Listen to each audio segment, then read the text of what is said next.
4 na taon.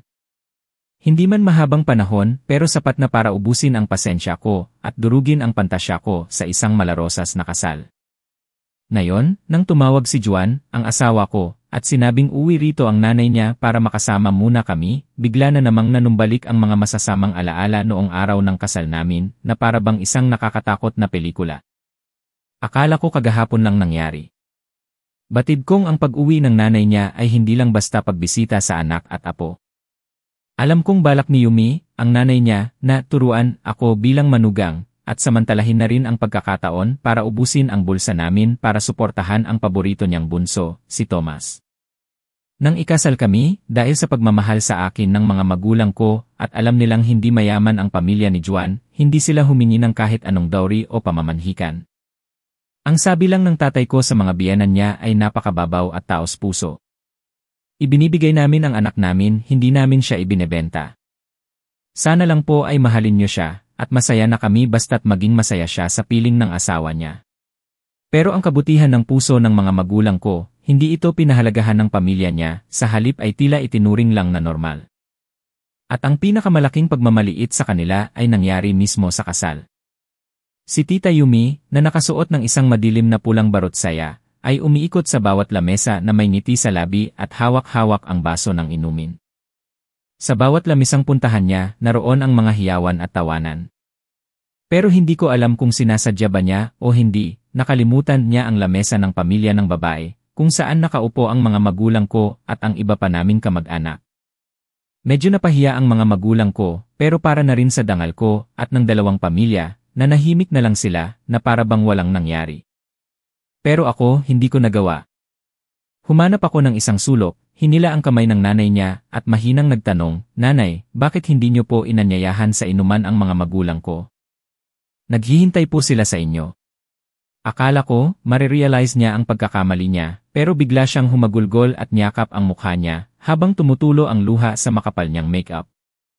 Umiiyak siya at nagsabi, "Anak, matanda na ako, mabagal na ang isip ko, siguro ay abala lang akong batiin ang mga kamag-anak dito kaya nakalimutan ko. Tingnan mo, yung mga babaeng may mahabang buhok, maikli ang pag-isip. Huwag mo nang bigyan ng sakit sa ulo ang nanay mo." Nabigla ako sa eksenang ito. Sinisisi niya ang pagiging makakalimutin ng matanda, sa sinasabi niyang maikli ang pag-isip, sa isang napakatamis na paraan, na kahit galit na galit ako, hindi ako makapagsalita. Alam kong hindi iyon pagiging makakalimutin, kundi isang hindi tuwirang mensahe na gusto niyang iparating sa akin at sa pamilya ko sa pinakamahalagang araw sa buhay ko. At ngayon, pagkatapos ng 4 na taon, ang nanay ng asawa ko ay uwi na naman para makasama kami. Hindi na ako ang inosenteng nobya na madaling maloko noon. 4 na taon bilang asawa at nanay ang nagturo sa akin ng maraming bagay. Alam kong kailangan kong maghanda para sa isang walang awa na labanan. Sa pagkakataong ito, hindi na ako mananahimik. Pagdating sa nanay ng asawa ko, sa mga alaala ko, hindi lang ang nangyari sa kasal namin. Sa loob ng 4 na taon, ang mga hindi pagkakaunawaan ay patuloy na nagliliyab. Bagaman hindi ito lumaki, sapat na ito para lumamig ang relasyon namin bilang manugang at biyenan.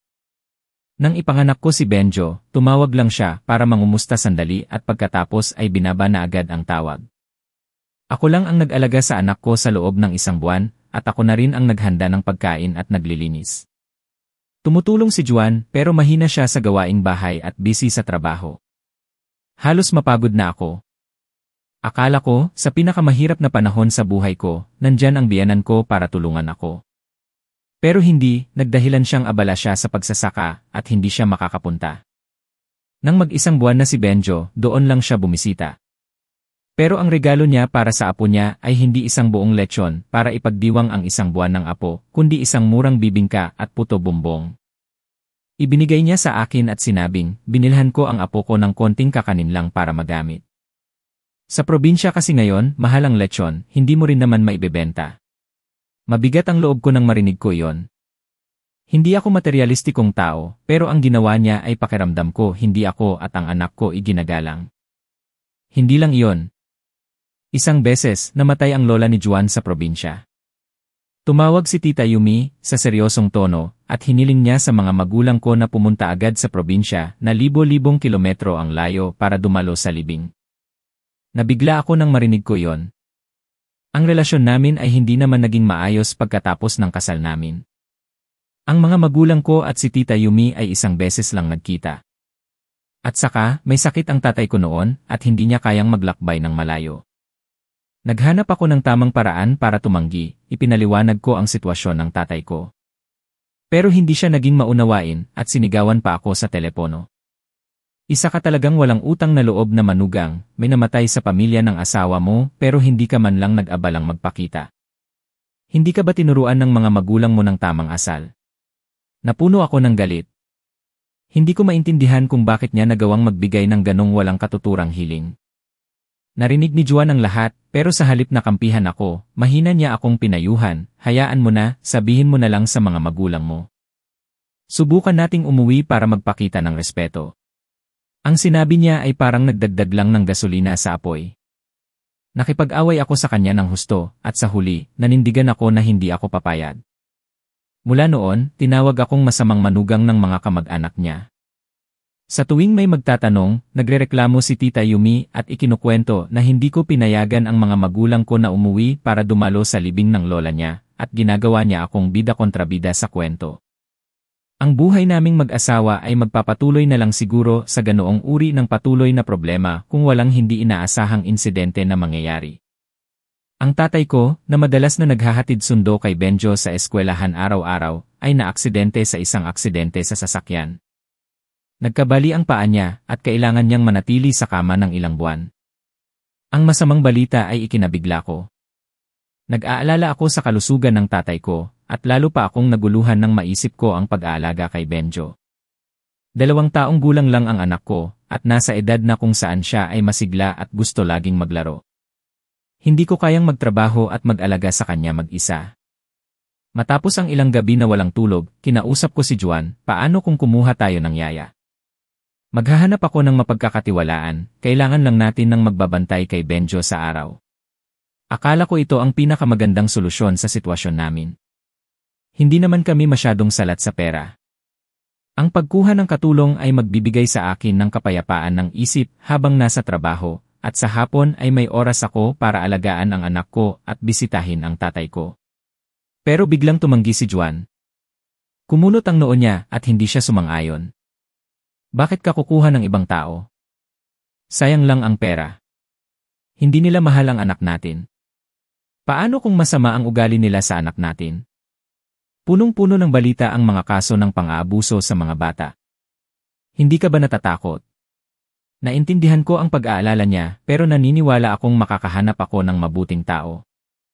Sinubukan kong kumbinsihin ang asawa ko pero patuloy pa rin siyang umiling. Pagkatapos ay biglang lumiwanag ang mukha niya. Nagsalita siya na puno ng pag-asa. Bakit hindi na lang natin papuntahin si nanay dito para mag-alaga sa apo niya? Nang marinig ko ito, nanlamig ang puso ko. Tinitigan ko ang asawa ko, naghahanap ng konting biro. Pero hindi, seryoso siya. Hinawakan niya ang kamay ko sa isang malambing na tono. Alam ko may konting hindi pagkakaunawaan kayo ni nanay noon, pero matagal na yon. Si nanay ay lola ni Benjo, tiyak na mamahalin niya ang apo niya. Ito rin ang magandang pagkakataon para magkaayos kayo at para maintindihan ka ni nanay. Tingnan mo, 2 ibon sa isang bato, di ba? 2 ibon sa isang bato. Natawa ako sa isip ko. Si Juan ay laging inosente at simple. Hindi niya naiintindihan ang mga taktika at mga plano ng nanay niya. Sa mata niya, si Tita Yumi ay laging isang mabait at masipag na ina. Hindi niya nakita na ang imbitasyon na ito ay parang nagpapasok ng ahas sa bahay. Alam ko kung bakit. Pumunta siya rito hindi dahil sa pagmamahal sa apo niya at lalong hindi para makipagkasundo sa akin. Ang totoong layunin niya ay para bantayan at para turuan ako, ang manugang na sinasabi niyang matigas ang ulo. At mas mahalaga ay para maghanap ng paraan para makakuha ng pera sa amin para suportahan ang paborito niyang anak sa probinsya. Nang makita ko ang mukha ni Juan na puno ng pag-asa, hindi ko siya kayang tanggihan ng diretsahan. May bigla ang plano akong naisip. Sige, kung gusto mo, gagawin ko ang gusto mo.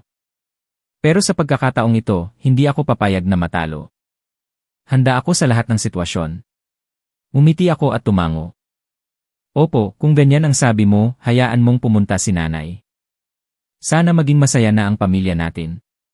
Niyakap ako ni Juan, hindi niya alam kung gaano karaming masamang plano ang nakatago sa likod ng ngiti ng asawa niya. Pagkatapos ng 3 araw, naroon na ang biyenan ko sa Maynila. Sinalubong namin ni Juan ang nanay niya sa terminal. Mula sa malayo, nakilala ko na ang elegante niyang porma. Sa gitna ng mga nagmamadaling tao, siya ay namumukod tangi sa kanyang maingay na floral na blouse, isang makintab na silk na pantalon, at lalo na, ang kanyang matalim na stilettos. Naglalakad siya nang nahihirapan sa sapatos na iyon, at ang kilos niya ay kakaiba. Sabi ko sa sarili ko, ang isang taong mag-aalaga ng bata ay ganyan manamit at maglakad. Sumigaw si Juan sa tuwa at tumakbo para suportahan ang nanay niya. Naglakad din ako at magalang na bumati, "Kamusta po kayo, nanay? Napagod po ba kayo sa biyahe?" Tumingin sa akin si Tita Yumi, at pagkatapos ay bumalik sa pagtingin sa anak niya, sa matamis na tono, "Anak, hindi ako napagod nang makita kita, na wala ang pagod ko." Ganap niyang binaliwala ang presensya ko. Pagkatapos ng pagbati, agad na nagtanong si Juan, "Nasaan po ang mga gamit niyo? Tutulungan ko po kayo." Nagkaway-kaway si Tita Yumi at nag-aalala ang mukha. "Naku, nagmamadali ako kaya nakalimutan kong maghanda ng gamit, anak. Nang tumawag ka, nasa bukid ako, nang marinig kong kailangan ako ng apo ko, nagmamadali akong pumunta, hindi na ako nakapaghanda ng kahit ano. Okay lang, sapat na ang suot ko." Nang marinig ko ito, umisi ako sa sarili ko, nagmamadali kaya hindi nakapaghanda. Sinabihan ka namin 3 araw na, sapat na ang oras para maghanda ng lahat.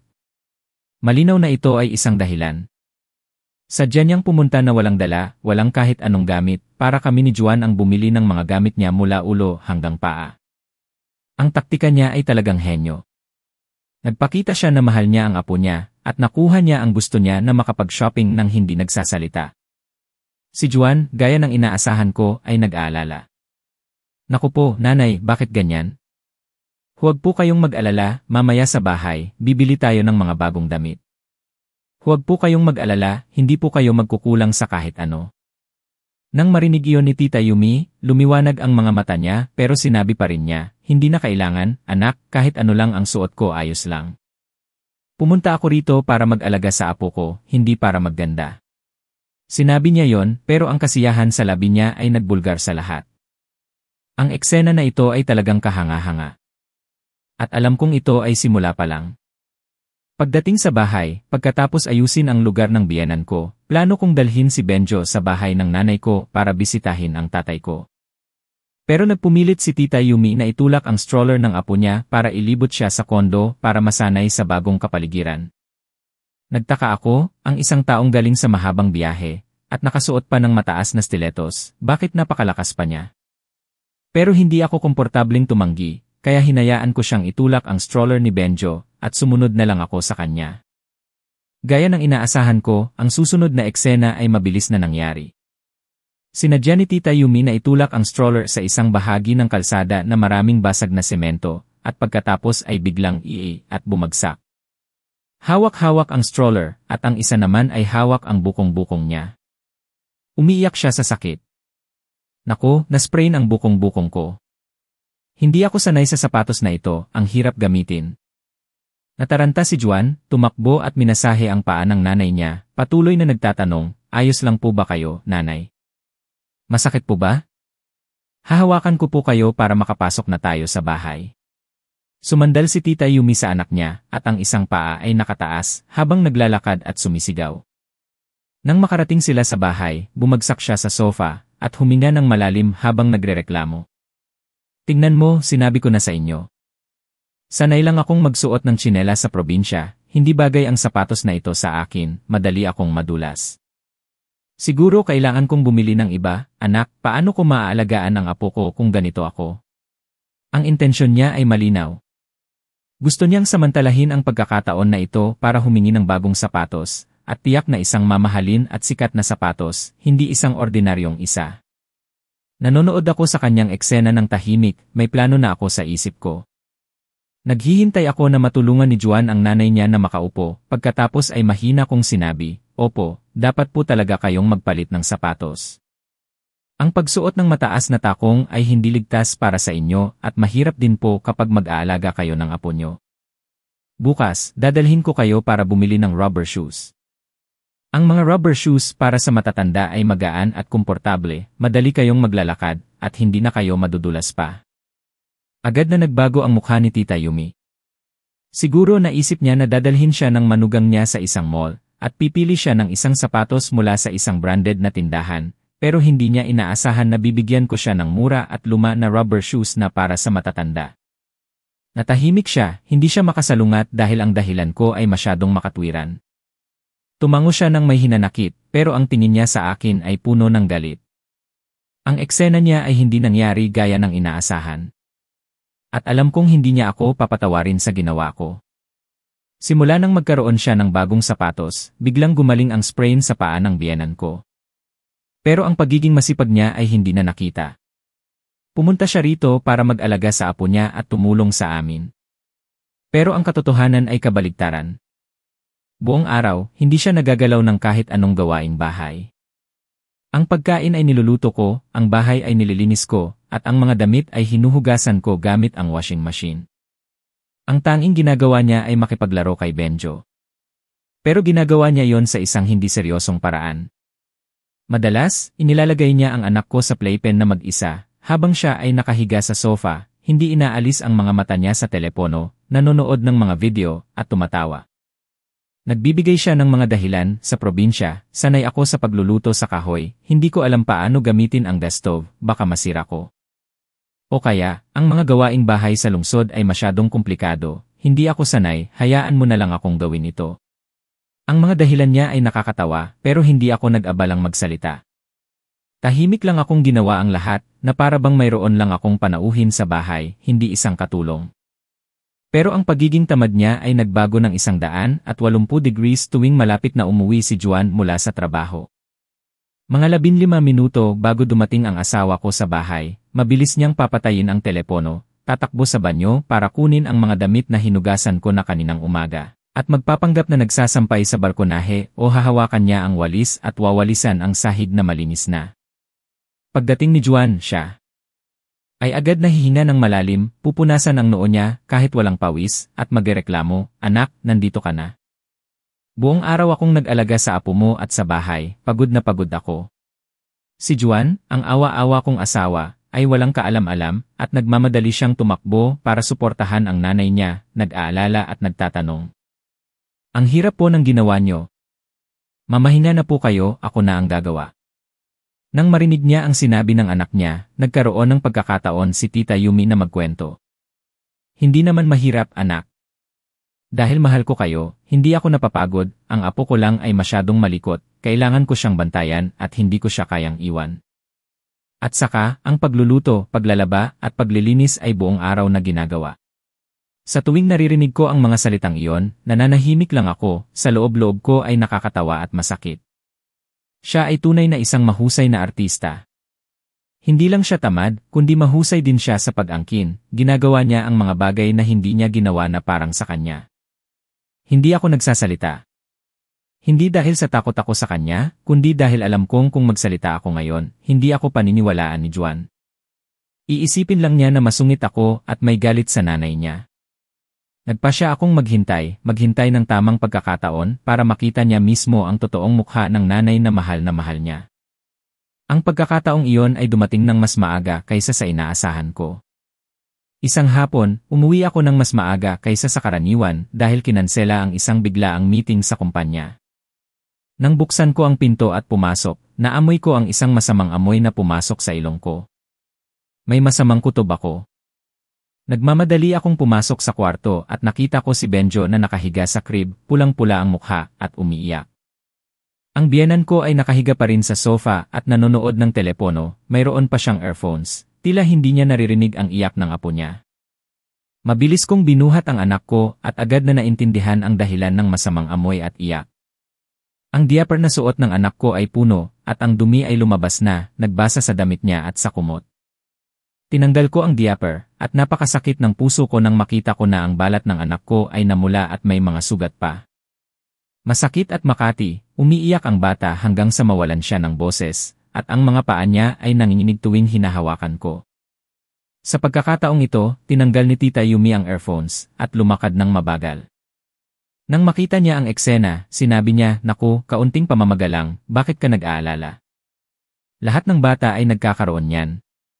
Biglang sumabog ang galit sa akin. Humarap ako sa kanya at sa isang malamig na tono. "Nanay, bakit niyo po hinayaan na mangyari ito sa apo niyo? Ang dumi ng diaper, bakit hindi niyo po pinalitan?" Ngumisi si Tita Yumi at kalmado siyang sumagot, "Nakita ko na kaya pa naman kaya hindi ko pa pinalitan. Mahal ngayon ang diaper, kailangan natin mag-ipon para sa inyo.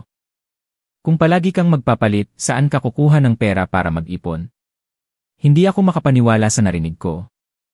Nag-aalangan siyang gastusan ang ilang piso sa diaper para lang magdusa ang apo niya. Ang pagiging makasarili niya ay napakawalang awa. Ito ay hindi na tungkol sa pag-ipon, kundi sa pagiging walang pakialam at walang responsibilidad niya. Tinitignan ko ang anak ko na umiiyak sa kamay ko, at awa at galit ang nararamdaman ko. Ang pagmamahal niya para sa apo niya ay parang ilang piraso lang ng diaper. Alam kong hindi na ako pwedeng manahimik. Kailangan ko itong ayusin.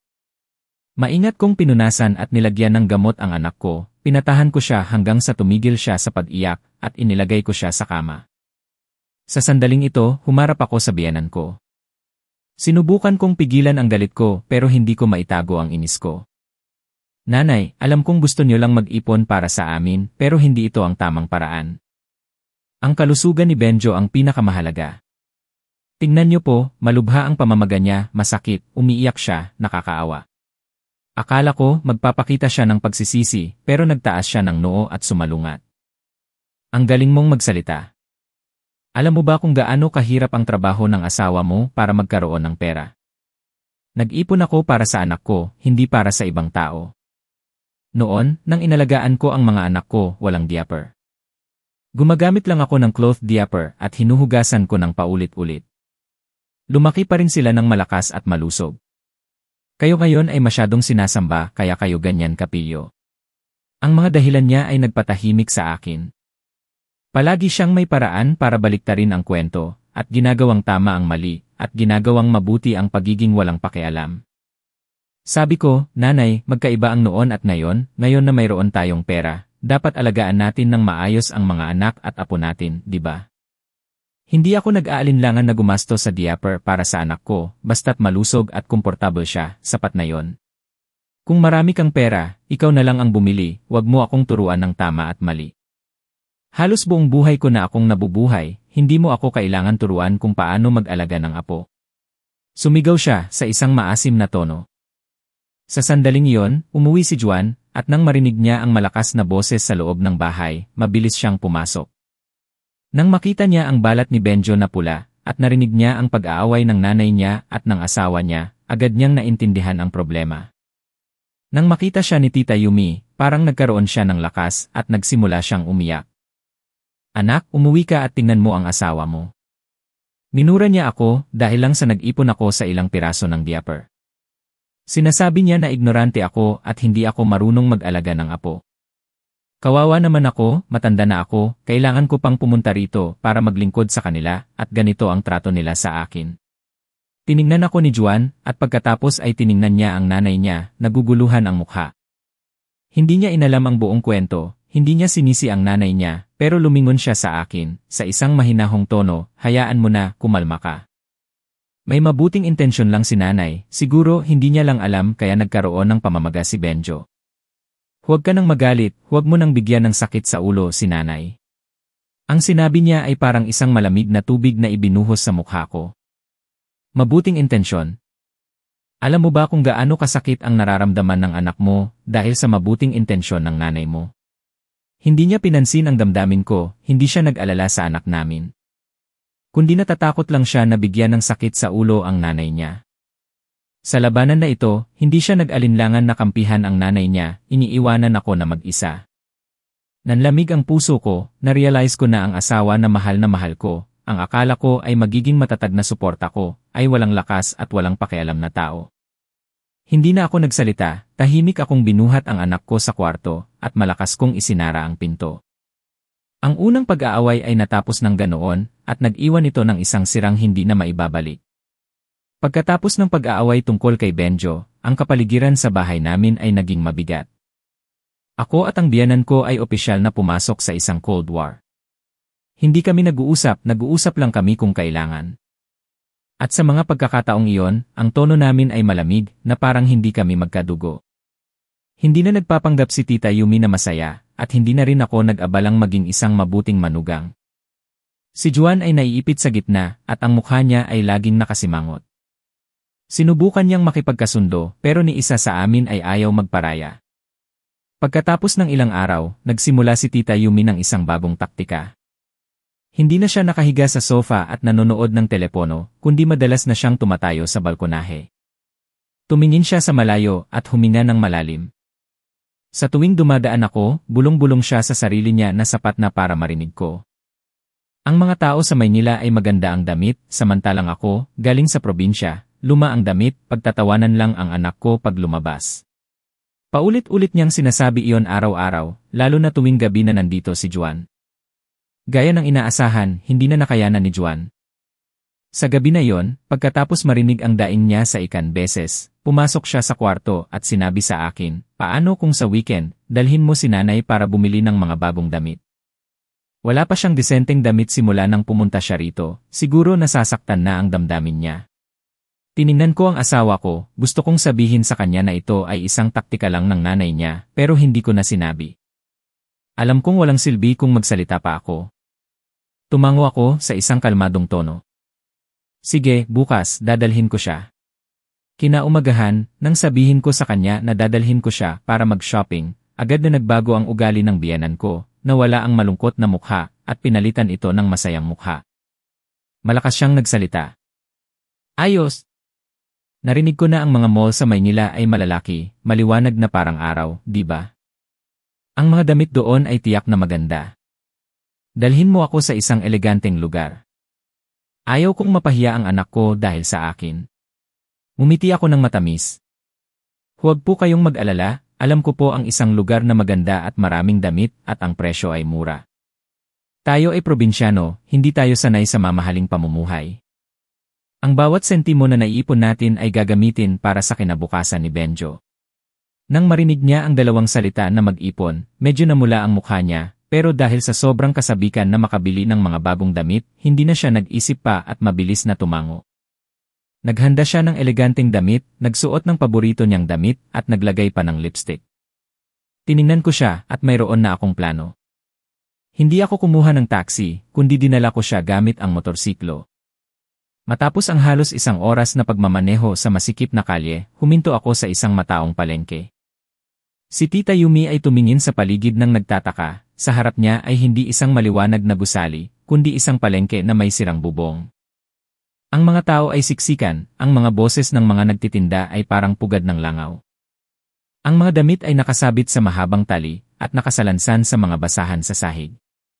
Lumingon siya sa akin, hindi niya maitago ang pagkadismaya at pagkamuhi. Ito ang sinasabi mong lugar. Bakit mo ako dinala sa ganitong masikip na lugar? Kalmado akong sumagot. Opo. Ang palengke na ito ay sikat dahil sa mura at magandang damit. Maraming tao sa lungsod ang pumupunta rito para bumili. Pumasok po tayo, nanay. Sabi ko, at hinila ko ang kamay niya at pumasok sa loob, hindi pinansin ang mukha niya na umiitim. Ang mahirap na shopping trip ng biyenan ko ay opisyal na nagsimula. Bagaman nagpakita siya na galit siya sa maingay at masikip na kapaligiran, ang pagiging kuripot ng biyenan ko ay mabilis na lumitaw. Hindi niya kayang tanggihan ang pagiging kaakit-akit ng mga damit na may kulay at ang mga presyo na hindi niya inaasahan. Naglakad siya mula sa isang tindahan patungo sa isa pa, hinawakan ng tela, nagrereklamo, pero ang mga mata niya ay nagningning. Ginawa niya ang kanyang kasanayan sa pagbili, bawat sentimo ay kanyang binaba sa presyo, na hindi niya kayang mapatalo. Pagkatapos ng ilang sandali, nakapili siya ng 4 na damit na pambahay, lahat ay gawa sa floral linen na gusto niya. Ang tindera pagkatapos ng mahabang pag-uusap ay nagbigay ng huling presyo na 1,200 peso para sa 4 na damit.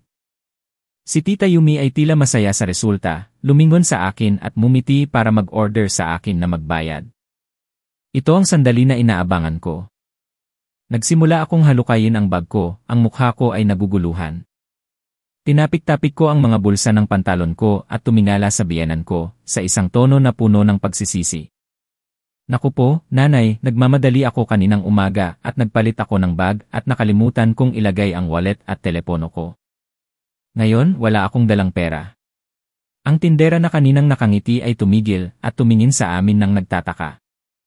Si Tita Yumi ay tumigas, ang mukha niya ay nagbago mula sa pagkagulat patungo sa pagdududa at pagkatapos ay sa galit. Tumingin siya sa akin at sa isang mahinang tono. Ano ang sinabi mo? Nagbibiro ka ba sa akin? Kinawayan ko ang kamay ko, nagpakita ng labis na pagsisisi. Bakit naman po ako magbibiro sa inyo, nanay? Nakalimutan ko po talaga. Paano kung wag na lang nating bilhin? Dadalhin ko kayo sa ibang araw. Pasensya na po, ate. Nakalimutan ko po ang wallet ko. Sabi ko at aalis na sana ako pero mabilis na hinawakan ng biyenan ko ang kamay ko. 4 na damit ang pinili niya at pinaghirapan niyang bilhin. Paano niya hahayaan na iwanan na lang iyon? At saka, maraming tao sa paligid, ayaw niyang mapahiya. Ninisyan niya ako na para bang gusto niya akong kainin ng buhay, pero wala siyang magawa. Ang tindera ay nagsimula ng mabwisit. Kayo ba ay bibili o hindi, sabihin niyo na lang, kung hindi, para maibenta ko sa iba. Dahil sa naiipit na sitwasyon, wala nang ibang pagpipilian si Tita Yumi. Galit na galit siyang binuksan ang luma niyang bayong. Alam kong may pera doon. Siya ay maingat na tao, hindi siya pupunta sa kahit saan na walang dalang pera. Lalo na't pupunta siya sa Maynila at titira sa bahay ng manugang niya na hindi niya gusto. Kinuha niya ang ilang piraso ng pera na maingat na nakatali gamit ang goma at nanginginig niyang binilang ang 1,200 peso at ibinigay sa tindera. Ang mga mata niya noon ay galit na galit, ang mukha niya ay mabigat, at ang buong katawan niya ay naglabas ng isang galit na aura.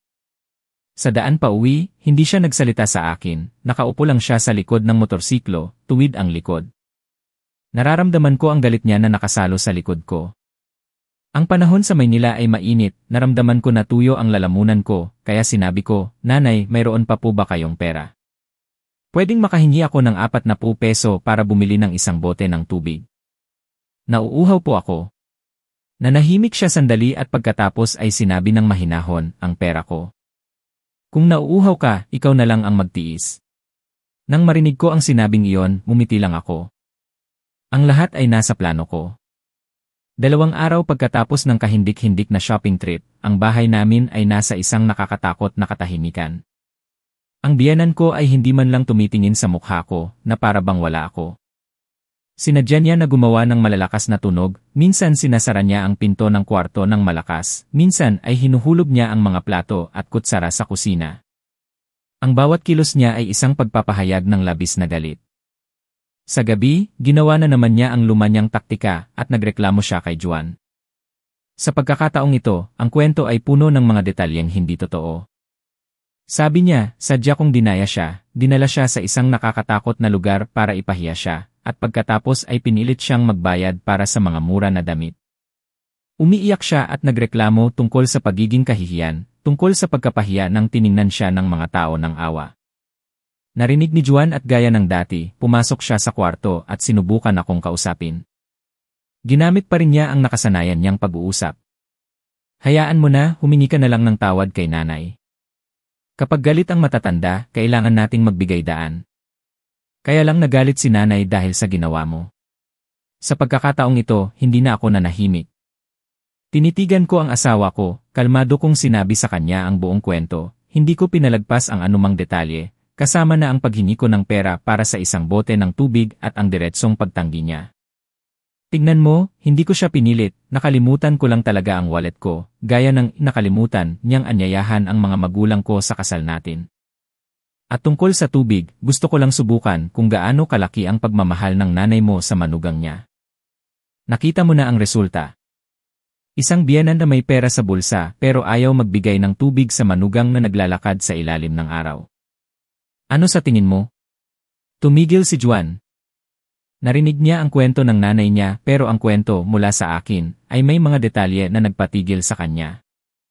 Lalo na ang tungkol sa tubig. Iyon ay isang napakaliit na bagay pero ipinapakita nito ang pagiging makasarili at kasamaan ng nanay niya. Siguro ang lahat ng hinanakit sa kanya ay umabot na sa hangganan. Hindi siya nagsalita, lumakad siya sa sala, kung saan nakaupo ang nanay niya at nanonood ng AC. Patay niya ang AC. Ang boses niya ay mabigat, may kasamang labis na pagkadismaya. Nanay, bakit niyo po ginawa yon? May pera naman po kayo, bakit hindi niyo man lang binigyan si Grace ng tubig? Siya ang asawa ko, at nanay ng apo ninyo, wala po ba kayong pagmamahal sa kanya? Dahil sa hindi inaasahang pagtatanong ng anak niya, natigilan si Tita Yumi, at natamaan sa puso, hindi na niya kayang magpanggap na kawawa at nagsimula siyang mag-init ang ulo. Ang galit na naipon niya sa loob ng ilang araw ay sumabog. Tumayo siya, itinuro si Juan at sumigaw. Ah, ganoon pala. Ngayon, pinakikinggan mo na ang asawa mo at tinuturuan mo na ako ng tama at mali. May asawa ka na, nakalimutan mo na kung sino ang nanganak sa'yo at nagpalaki sa'yo. Nag-ipon lang ako para sa inyo. Pero tinuturing niyo akong parang kaaway. Walang utang na loob. Sapat na ang paghihirap ko para sa pamilyang ito. Uwi na ako. Babalik na ako sa probinsya para hindi na kayo makita. Sabi niya at nagsimula siyang umiyak at sumigaw, tumakbo siya sa kwarto at naghagis ng mga damit, gumawa ng isang gulo. Minura niya kami ni Juan gamit ang mga masakit na salita. Kami ni Juan ay tumigil, hindi namin inaasahan na ganoon ang magiging reaksyon niya. Ang apoy ng alitan sa pamilya namin ay lumaki, at sa pagkakataong ito, mas malaki kaysa sa dati. Pagkatapos ng pagsabog ng galit ng biyenan ko, ang kapaligiran sa bahay ay naging mas mabigat. Si Tita Yumi ay nanatili sa kwarto, ayaw kumain. Si Juan ay dismayado at pagod, nakaupo siya sa balkonahe, naninigarilyo at bumubuntong hininga. Nang makita ko ang eksena, ang mga malungkot na alaala tungkol sa kawalan ng hustisya ng pamilya niya ay bumalik sa isip ko. Maliwanag na maliwanag. Naalala ko ang araw na kami ni Juan ay ginastos ang lahat ng naipon namin, nangutang sa mga kaibigan, at kamag-anak para makabili ng kondo. Iyon ay isang malaking halaga ng pera, ang resulta ng ilang taon na pag-ipon. Nang humingi kami ng tulong sa mga biyenan ko, diretsahan nila kaming tinanggihan. Wala kaming pera, ang mga manok, baboy, at palay sa probinsya ay hindi naman malaki ang kita. Matanda na kayo, magsumikap kayo. Narinig namin yon at hindi na kami humingi pa, tahimik na lang kaming nagsumikap. Pero ilang buwan pagkatapos naming manirahan sa bagong bahay, tumawag ang biyenan ko at hiniling kay Juan na maging co-signer para sa isang malaking utang sa bangko para makabili ng bahay si Thomas, ang kapatid niya. Ang boses ni Tita Yumi noon ay matapang sa telepono. Ikaw ang panganay sa pamilya, ngayon kailangan ng kapatid mo ng tulong. Kung hindi ka tutulong, sino pa? Ang magkakapatid ay dapat magtulungan. Si Juan noon ay nasa isang mahirap na sitwasyon. Mahal niya ang kapatid niya pero alam niya rin na ang aming pinansyal na sitwasyon ay limitado. Kung hindi makabayad si Thomas, ang lahat ng utang ay babagsak sa amin. Ako ang umupo at maingat na ipinaliwanag sa kanya ang mga panganib. Hindi ko sinasabi na wag mo tulungan ang kapatid mo, pero dapat tulungan mo siya sa hangganan ng kakayahan mo, at hindi bulag na magpasan ng isang malaking utang na pwedeng sumira sa maliit nating pamilya. Pagkatapos ng maraming gabi na pag-iisip, nagpasya si Juan na tumanggi. Ang tawag na iyon ay nagdulot ng isang malaking pag-aaway. Ang biyenan ko ay tinawag akong makasariling manugang, mapag-isip, na nagsisikap lang para sa sarili, at sumisira sa relasyon ng magkapatid. Ang mga kamag-anak niya ay tumingin sa akin nang may iba't ibang mata, na sinasabi na masungit ako at hindi marunong magbigay. Pero ang pinakamasakit sa lahat ay nangyari pagkatapos noon. Hindi matagal pagkatapos naming tumanggi, narinig namin mula sa isang kamag-anak na ibinebenta pala ng biyenan ko ang isang malaking lupa sa probinsya. Ang lupa na sinabi nilang gagamitin nila para sa kanilang pagtanda at ginastos ang lahat ng pera para bilhin si Thomas ng isang magandang bahay sa lungsod nang hindi nangungutang ng 1 sentimo. Ginawa nila ang lahat sa tahimik na paraan, hindi sinabi sa amin ni Juan.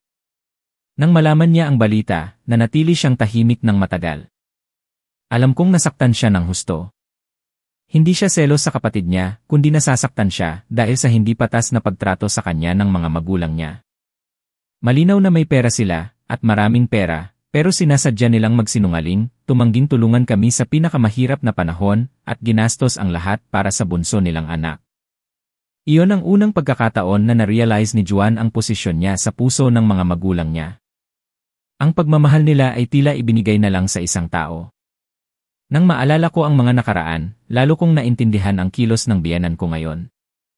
Ang paghahanap niya ng paraan para makakuha ng pera sa amin para kay Tomas ay hindi isang bagong bagay, kundi isang nakasanayan na, isang nakatatak na kaisipan sa kanya.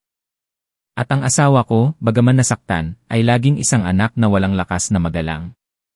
Ang pasa na nagngangalang kapatid at ang hindi patas na pagtrato ng pamilya niya ay magpapabigat sa aming kasal ng mahabang panahon. Ang eksena ng pag-alis ng biyenan ko ay tumagal lang ng isang araw. Pagkatapos niyang pakiusapan ni Juan na huwag umalis, lumabas siya sa kwarto. Pero hindi na siya sumisigaw, sa halip ay gumamit siya ng isang mas masakit na taktika, paninisi at paninira. Lahat ng bagay sa bahay namin ay naging target niya. Naglakad siya sa sala, pinunasan ang bintana, at ipinakita ang alikabok sa daliri niya, at sinabing, ang dumi naman ng bahay na ito. Hindi gaya ng bahay ni Tomas. Ang nobya niya ay masipag maglinis, kaya ang bahay nila ay laging malinis. Nanahimik lang ako dahil alam kong siya ang tamad. Buong araw siya nasa bahay, pero hindi niya ginagalaw ang basahan. Pagkatapos, tumayo siya sa gitna ng bahay, tumingala sa kisam at nagreklamo, bakit ang dilim at masikip naman ng kondo na ito? Kahit araw kailangan niyong magbukas ng ilaw, walang natural na ilaw dito. Kung titira kayo rito ng matagal, magkakasakit kayo. Sinabi niya iyon habang tumitingin sa amin ni Juan, ang ibig niyang sabihin ay malinaw. Sa pagkakataong ito, hindi na ako naghintay pa para magsalita, nagsalita na si Juan. Sa tono niya ay may pagkapagod at pagkainis. Noon, nang bumili kami ng bahay, hindi po kayo tumulong sa amin. Ang pera lang namin ay sapat lang para sa ganitong uri ng bahay. Kung gusto namin ng mas malaki at mas maliwanag na bahay, saan kami kukuha ng pera? Sumagot din ako sa isang kalmadong tono pero ang bawat salita ay tumao sa puso niya. Opo, kung ibinenta niyo po ang lupa ninyo at binigyan niyo po kami ng kalahati lang ng ibinigay niyo po kay Tomas, siguro mayroon na po kaming mas malaking bahay. Sinadya kong diinan ang mga huling salita. Ang sinabi namin ay parang dalawang malamig na tubig na ibinuhos sa mukha ni Tita Yumi. Natahimik siya, ang mukha niya ay naging pula at pagkatapos ay puti. Ang paggastos niya sa lahat ng pera para bumili ng bahay para sa bunso niya nang hindi man lang tinutulungan ang panganay niya ay isang katotohanan na hindi maikakaila, isang malaking hinanakit sa puso ni Juan. Ngayon, nang diretsahang sinabi ng anak at manugang niya, hindi siya makasagot. Nauutal siya, wala akong sinasabi ko lang kung ano ang nakikita ko. Pagkatapos ay umiwas siya, at mabilis na binuksan ang AC, nagpapanggap na walang nangyari. Ang maikling pag-uusap ay epektibo. Sa unang pagkakataon, kami ni Juan ay magkasama na sumagot sa paninira niya. Pagkatapos noon, hindi na nagrereklamo si Tita Yumi tungkol sa bahay. Pero alam kong ang katahimikan na ito ay pansamantala lang. Ang isang tao na tulad niya ay hindi kailanman susuko ng ganoon kadali. Naghihintay siya ng ibang pagkakataon para magpatuloy ang labanan. Ang buhay ng pamilya namin ay nagpatuloy sa isang hindi pagkakaunawaan. Ang biyenan ko ay nandyan pa rin, tamad at mapanira, pero hindi na niya nagagawang makipag-away ng hayagan. Siguro ang pagkakataon na sinagot namin siya ay nagpaingat sa kanya. Sa panahon na iyon, kami ni Juan ay nakatuon sa trabaho at gumawa ng malaking plano, bumili ng kotse. Ang trabaho ni Juan ay nangangailangan ng maraming paglalakbay. At gusto ko rin ng sasakyan na magbibigay ng proteksyon kay Benjo mula sa init at ulan. Pagkatapos ng maraming buwan ng pag-ipon, nangutang sa mga magulang ko at sa ilang kaibigan, sa wakas ay sapat na ang pera namin para bumili ng isang maliit na kotse. Nang makuha namin ang kotse, masayang-masaya ang pamilya namin. Si Benjo, sobrang excited, sumigaw at tumalon, gusto niyang umupo sa driver's seat. Si Juan ay masaya, naglakad siya sa paligid ng kotse, at hinahaplos ito na parang ginto. Kahit ako, bagaman mayroon pa kaming utang, ay masaya. Ang kotse ay hindi lang isang ari-arian, ito ay isang simbolo ng aming pagsisikap, pagiging masipag, at pagiging malaya. Sa gabi na yon, nagpasya kaming dalhin ang nanay niya sa isang magandang restaurant para mag-celebrate. Ang biyenan ko ay nagpakita rin na masaya. Umupo siya sa kotse, tumitingin sa paligid, patuloy na nagpupuri sa smooth ride ng kotse. Pero napansin ko na mayroong pagpaplano sa mata niya. At hindi ako nagkamali, nang masaya kaming kumakain, biglang inilagay ni Tita Yumi ang chopsticks niya, Umubo at sinabi kay Juan sa isang natural na tono na parang nag-uusap lang sila tungkol sa panahon. Ang ganda ng bagong kotse. Si Thomas sa bahay, gusto niya rin ng kotse para mas madali siyang maglakbay at para mas maganda siyang tingnan kapag dinadala niya ang nobya niya. Paano kung ganito dahil may bago kayong kotse, isang biyaya? Bigyan niyo ang kapatid mo ng 200,000 peso para makabili siya ng lumang kotse. Ang kuya ay dapat tulungan ang kapatid, di ba? Ang suhestyon niya ay nagpatigil sa amin ni Juan. Ang masayang kapaligiran sa hapunan ay biglang tumahimik. 200,000 peso. Sinabi niya ang halaga na yon na parang wala lang. Alam ba niya na para makabili kami ng kotse, kailangan naming mag-ipon at mangutang sa lahat ng dako? Hindi, may utang pa kami, pero nagawa pa rin niyang magbigay ng ganitong walang katuturang hiling. Bago pa ako makasagot, malakas na hinampas ni Juan ang lamesa at tumunog ang mga plato at baso. Ang mukha niya ay pula sa galit at tiningnan niya ang nanay niya at sumigaw, "Nanay, tama na. Alam niyo po ba kung gaano kami naghirap para bilhin ang kotse na ito? Alam niyo po ba kung gaano kami utang? Bakit po laging si Tomas lang ang iniisip niyo? Binilhan niyo na siya ng bahay, ngayon pati kotse, gusto niyo na ako ang magbigay. Hindi po ako money-making machine, wala po akong pera."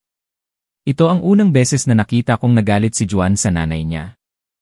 Ang galit niya ay hindi na tahimik na pagkadismaya kundi sumabog na sa salita at sa kilos. Ang hindi patas na pagtrato sa loob ng maraming taon at ang pagpipigil ay umabot na sa hangganan.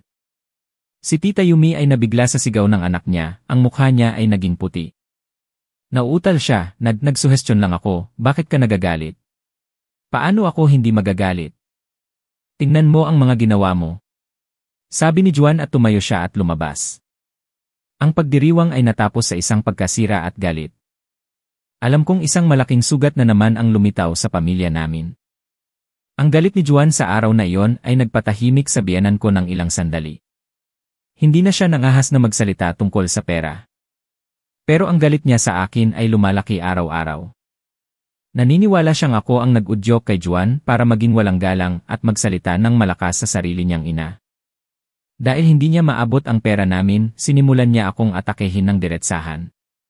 Nagsimula siyang manira sa itsura ko. Pagkatapos ko manganak kay Benjo, dahil sa pagbabago sa hormones at kakulangan sa tulog, nagkaroon ako ng ilang mansa sa mukha. Bagaman hindi ko ito pinapansin, naging sandata ito para atakehin ako ng biyenan ko. Isang hapon nang naglalakad ako sa playground kasama si Benjo, sumunod din siya. May mga kapitbahay na nag-uusap at sinadya ni Tita Yumi na magsalita ng malakas para marinig ng lahat. Tingnan niyo, siya ang manugang ko. Isang anak pa lang pero ang mukha niya ay puno na ng mansa. Tingnan mo, mukha siyang matanda ng 10 taon, hindi gaya ng ibang babae ngayon.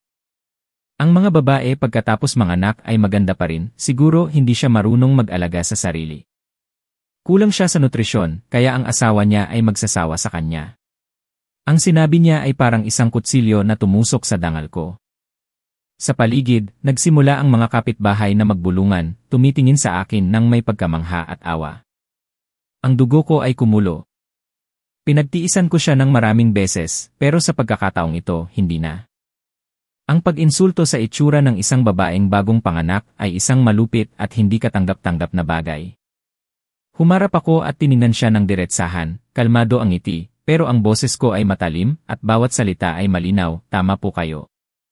Hindi po ako naalagaan ng maayos pagkatapos ko manganak, ako ang nag-aalaga sa anak ko, nag-aalaga sa bahay, at nagtatrabaho kaya lumala ang itsura ko. Pero sa tingin ko, mas mabuti pa na may mansa ang mukha pero taos puso ang kalooban, kaysa sa mukhang maganda pero ang puso ay baluktot." Laging nag-isip kung paano kukuha ng pera sa anak at hindi patas ang pagtrato sa mga anak niya. "Di ba po, nanay?" Hindi ako huminto doon. Tiningnan ko siya mula ulo hanggang paa at sinabi ko, "At saka, hindi naman po sa pagmamayabang, pero sa tingin ko, ang mukha ninyo ay hindi rin naman kagandahan." Sabi ng mga tao, ang mga babae na may mataas na pisngi ay sinasaktan ang asawa o inggitera. Sa tingin niyo po, totoo ba? Biglang tumahimik ang buong playground. Ang mga kapitbahay ay nagulat, walang inaasahan na ang isang manugang na tila mabait ay makakapagsalita ng ganoon. Ang mukha ni Tita Yumi ay nagbago mula sa puti patungo sa pula at pagkatapos ay salila dahil sa galit at kahihiyan. Dahil sa pagiging lantad ng kanyang kasamaan at pang-insulto sa kanyang itsura sa harap ng lahat. Wala siyang natira na dangal. Nanginginig ang kamay niya at itinuro ako, nauutal siyang nagsabi. Ikaw na walang galang. Nagawa mong sabihin yan sa biyenan mo. Ininsulto niyo po ako muna, kaya sinasagot ko lang po kayo. Hindi po ako sanay na manahimik at magtiis ng mga walang katuturang bagay. Sumagot ako na walang pag-aalinlangan. Ang pag-aaway namin ay naging sentro ng atensyon sa buong lugar. Si Tita Yumi ay labis na nahihiya, hindi na siya makapagsalita, galit na galit siyang hinila ang kamay ko para umuwi, pero inilayo ko ang kamay ko, kaya kailangan niyang umuwi ng mag-isa habang naririnig ang mga bulungan ng mga tao. Sa unang pagkakataon, naramdaman ko ang kasiyahan. Alam kong nag-udyok ako ng isang mas malaking labanan, pero hindi ako nagsisisi. Pagdating sa bahay, agad na ginawa ni Tita Yumi ang nakasanayan niyang eksena. Niyakap niya ang telepono niya at tinawagan si Juan na nasa trabaho. Nakatayo ako malapit sa kanya at narinig ko ang pag-iyak niya sa telepono. Ang boses niya ay punong-puno ng galit habang nagrereklamo siya tungkol sa pagiging kahihiyan na ginawa ko sa kanya sa harap ng maraming tao. Siyempre sa kwento niya, siya ay ang awa-awang biktima, at ako ay isang masamang manugang, walang galang, na walang respeto sa kahit sino. Nagdagdag siya ng mga detalye na nagsasabing sinumpa ko siya, ininsulto ang itsura niya, at labis siyang nahihiya na hindi niya nakayang tingnan ang sinuman. Anak, umuwi ka at tingnan mo kung paano ako trinato ng asawa mo. Minura niya ako, pinahiya niya ako sa harap ng mga kapitbahay. Paano pa ako mabubuhay ng may dignidad? Siguro mamamatay na lang ako para hindi na niya ako makita, anak. Umiyak siya at nagkwento. Nakatayo ako, nakakrus ang kamay, tahimik na nakinig sa eksena niya. Sa pagkakataong ito, hindi na ako maghihintay pa na umuwi si Juan para pag-usapan ito. Nang binaba niya ang tawag, lumakad ako sa harap niya sa isang kakaibang kalmadong tono. Natapos na po ba kayo? Kung natapos na ngayon, turn ko naman. Natigilan si Tita Yumi. Siguro hindi niya inaasahan na mangahas ako na harap-harapan siyang harapin sa sandaling ito. Sumigaw siya, ano ang gagawin mo? Magsasalita ka na naman ba sa akin? Hindi po ako magsasalita sa inyo, gusto ko lang linawin ang lahat ng isang beses. Tiningnan ko siya ng diretsahan. Ang lahat ng nangyari ngayon ay dahil sa inyo. Huwag niyong isipin na kaya ninyong takpan ang lahat at isisi ang lahat sa akin. Matagal ko nang pinagtiisan ang kawalan niyo ng respeto. Mula sa kasal, sa pag-aalaga sa apo, sa pagkuha ng pera para kay Tomas hanggang sa pag-insulto sa itsura ko ngayon. May hangganan ang pasensya ko. Ngayon, alinman sa humingi kayo ng tawad, o mag-impact kayo ng gamit at umuwi sa probinsya, pumili kayo. Ang pagdeklara ng labanan ko ay nagpatulala kay Tita Yumi. Hindi niya ako nakita na determinado at matigas ng ganoon. Ang galit niya sa pagkapahiya kaninang hapon at ang paghamon ko ngayon ay nagpatanggal ng pag-isip niya.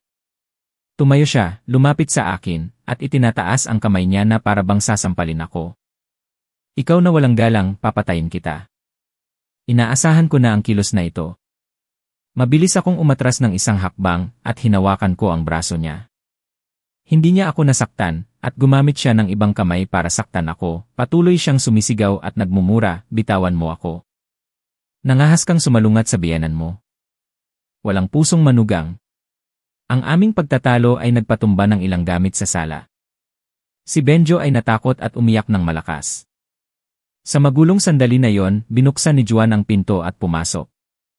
Ang eksena sa harap niya ay nagpatigil sa kanya. Ang nanay at asawa niya ay nag-aaway at ang anak niya ay umiiyak.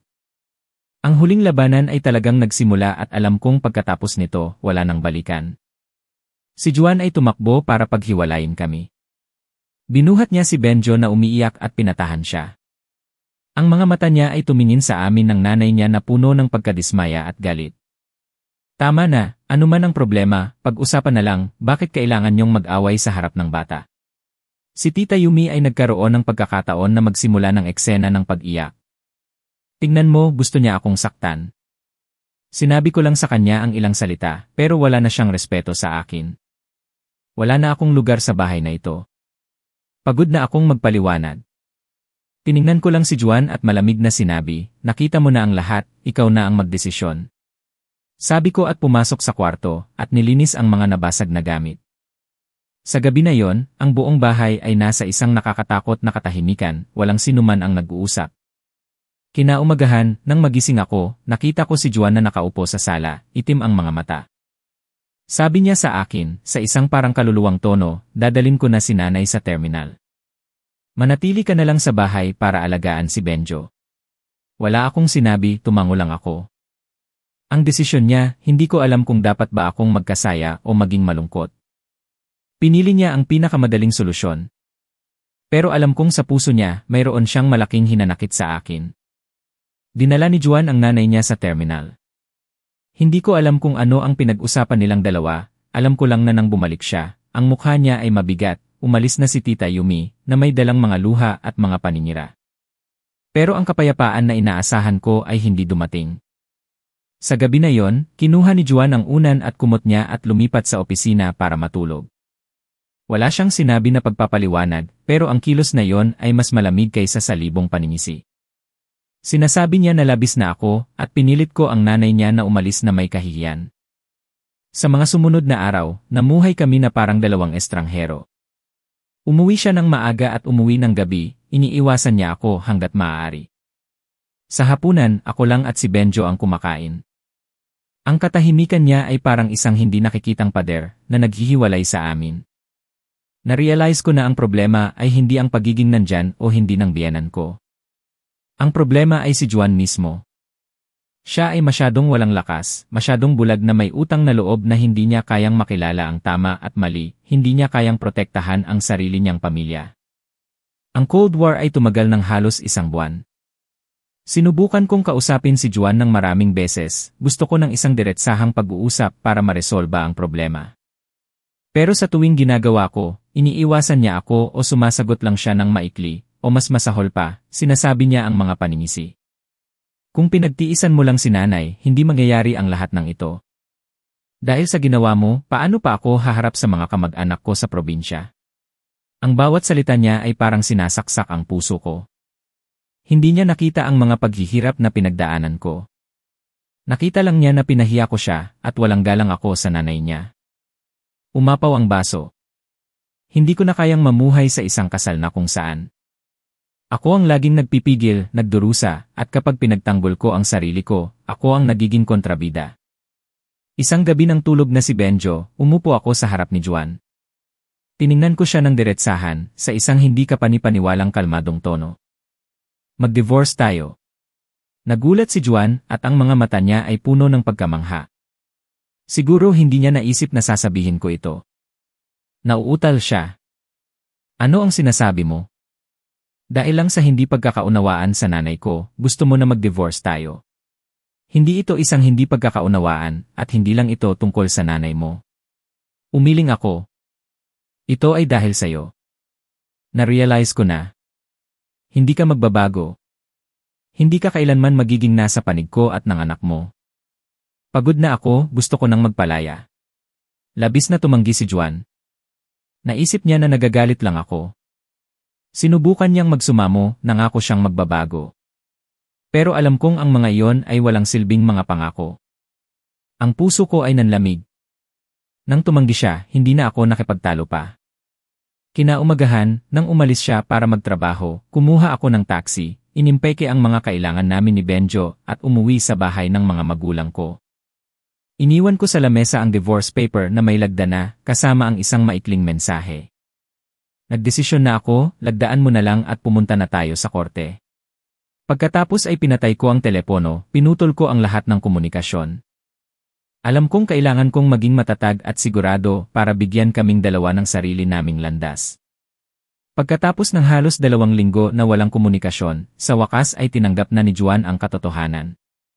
Tinawagan niya ang tatay ko at sinabing papirmahan niya ang papel. Ang proseso ng divorce namin ay mabilis at tahimik. Nang hawak-hawak ko ang divorce paper, walang laman ang puso ko pero kakaiba ang pakiramdam ko, na parang nabunutan ng tinik. Ang isang lumang kabanata sa buhay ko ay opisyal na nagsara. Pero alam kong ang kwento ay hindi pa tapos. Kung wala akong gagawin, si Tita Yumi ay patuloy na magsasabi sa lahat na ako ang nag-iwan sa asawa ko, ang walang galang na manugang na sumira sa pamilya niya. Hindi ko siya hahayaang sirain ang dangal ko at makaapekto sa buhay ng anak ko. Kailangan ko ng isang paghihiganti hindi para sa kasiyahan, kundi para tapusin ang lahat. Naalala ko ang tita ni Juan. Siya ay isang tao na madali kong kausap at alam ko rin na hindi niya gusto ang ugali ni Tita Yumi. Ang tita niya ay nakatira malapit sa bahay ni Tita Yumi, at siya ay isang tsismosa at may impluensya sa pamilya. Kinuha ko ang telepono, kumuha ng malinaw na litrato ng divorce paper, at ipinadala sa kanya sa Zalo. Kasama nito, sumulat lang ako ng isang napakagalang at inosenteng mensahe. Hello po, tita. Ang problema po namin ng asawa ko ay tapos na. Ipinadala ko lang po ito para malaman nyo. Salamat po sa pag-aalala nyo. Hindi ako nagsalita ng masama tungkol kay Tita Yumi, hindi ako nagreklamo. Ibinigay ko lang ang katotohanan na hindi maikakaila at sapat na yon. Gaya ng inaasahan ko, ang epekto nito ay mas malakas pa sa bomba. Ang tita niya, na may matibay na ebidensya, ay hindi pinalagpas ang pagkakataon na i-update ang lahat ng kamag-anak at kapitbahay. Ang kwento ay kumalat ng mabilis. Si Juan na anak ni Tita Yumi ay nag-divorce na. Si Grace ay isang mabait na babae kaya kailangan niyang iwan ang asawa niya. Narinig ko dahil pumunta si Tita Yumi at sinaktan niya ang manugang niya kaya hindi na niya nakayanan. Ang totoong mukha ni Tita Yumi ay nailantad.